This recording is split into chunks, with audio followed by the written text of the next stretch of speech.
గత 2 రోజుల క్రితం ఉండి నియోజకవర్గం ఎమ్మెల్యే గారైన కనుమూరి రఘురామకృష్ణరాజు గారు అంటే RRR గారు ఏలూరుపాడు గ్రామంలో పలు అభివృద్ధి కార్యక్రమాల నిమిత్తం వెళ్లడం జరిగింది. ఆ ఏలూరుపాడు గ్రామంలో ఒక నాగేంద్ర స్వామి వారి గుడి వద్ద అంబేద్కర్ ఫ్లెక్సీని అడ్డంగా పెట్టడం జరిగింది. ఆ ఫ్లెక్సీ వెనకాల ఇద్దరు ధూమపానం చేస్తూ అలాగే పాన్ పరాగులు నమ్ముతూ కూర్చోవడాన్ని రఘురామకృష్ణ గారు చూసి ఉన్నారు. రఘురామకృష్ణరాజు గారు వెంటనే కారు దిగి వెళ్లి ఈ ఫ్లెక్సీ ఎందుకు గుడికి అడ్డంగా పెట్టారు, అలాగే గుడి ఆవరణలో ఇలాంటి పనులు చేయడం కరెక్ట్ కాదని వాళ్ళకి చెప్పి ఈ ఫ్లెక్సీని తొలగించవలసిందిగా కోరారు.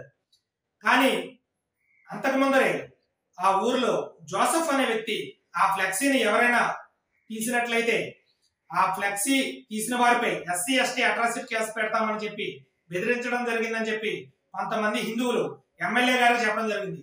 గుడికి హిందువుల మనోభావాలు దెబ్బతీసే విధంగా ఉన్న ఫ్లెక్సీని రఘురామకృష్ణరాజు గారు తీసివేయడం జరిగింది.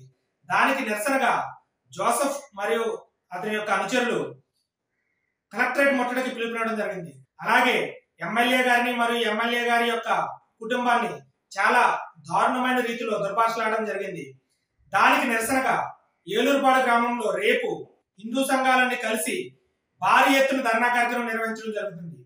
దీనికి ప్రతి ఒక్క హిందువు కూడా రాష్ట్ర నలుమూల నుంచి విచ్చేసి హిందువుల ఐక్యతను కాపాడతారని కోరుతున్నాం. జై శ్రీరామ్.